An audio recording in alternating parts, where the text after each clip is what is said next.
Years ago, I moved halfway across the world for a job and found myself in a seriously toxic environment. For legal and logistical reasons, mainly, I stuck it out for as long as I could. But one day, in the middle of a meeting with my VP, the words just came out of my mouth, completely unplanned. I just quit there and then. I could not take it one more day. Um, I had to move myself back across the world. I had to start my job search all over again. It didn't matter. Um I just really couldn't take any more of it, as hard as I had tried. What makes an environment toxic varies for each of us a little bit. There are some themes, but um what's important is that we know it when we're in it. So the question is, and the question that's come up with a bunch of my clients recently and in other conversations that I've had, how can we tell before we go into it what's going to turn out to be a toxic environment? If we're interviewing, how do we know that we're not just jumping from the frying pan into the fire? How can we avoid going back into a situation like the one that we're leaving or that we just left? I firmly believe that we all have radar, intuition, and instinct, which are slightly different things, but both helpful in this instance. I know that when I was interviewing for that job, there were some yellow, orange, red flags along the way during the course of the interview. And I knew that there were some things that didn't quite sit well with me. And I ignored them. And I ignored them mostly out of fear. I had really just moved back to Europe a year before I moved for this job. And um, the thought of doing all of that all over again was a lot. I had also given up a spot in a master's program, a grad school program that I was really excited about to take the job.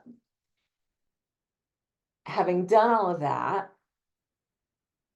I really, really wanted to ignore the flags because I wasn't getting traction in other places. Um, I really wanted this job to work out for a lot of reasons.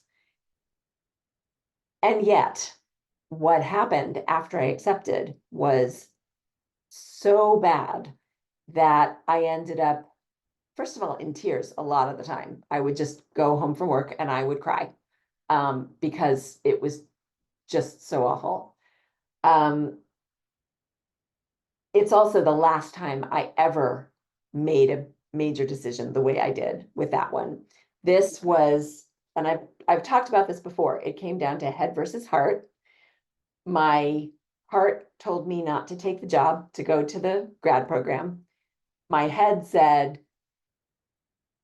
money versus debt, um, opportunities versus, concrete. And I went with what I thought was going to be the smarter decision. The wiser decision would have been to listen to my heart and my gut that were both telling me that this was not the right move. So, how can we know before we go into a situation that it's not right for us? Our bodies know, our inner wisdom knows. We can also do some smart things. We can ask questions during the interview process. I know we tell ourselves that we're interviewing them just as much as they're interviewing us, but when it comes down to the wire and we're sitting there, we're nervous and we're trying to make a good impression and we don't want to turn them off and we don't want to say anything that might think that we're too assertive or not the right fit. So sometimes we just don't ask the questions that are really on our minds. I strongly, strongly encourage you to do as much research as you possibly can anywhere that you're going to be interviewing. talk to as many people as you can. Read all the reviews, read Glassdoor, read Blind, read all of the things that you see. Take them all with a grain of salt because people write reviews for specific reasons, but read them. The more information that you have, the more information you have. And then ask the questions. Talk to as many people as you can during the interview process. And don't be afraid to ask them about the culture and about the communication and anything that comes to mind for you. Think about all of the things that you don't like in your current workplace or whatever the toxic environment is that you're thinking about, and ask questions about those things. Is employee feedback solicited? Is it listened to? How often do leaders talk to everyone? Are there ways to talk directly to leadership? What do they do for the community? What kinds of employee activities are there? What do and don't they take seriously? What don't the people that you're talking to like about it? What would they change about their workplace or their team or their day? There are so many questions that you could ask that will help you get a feeling for the culture that you're going to be going into.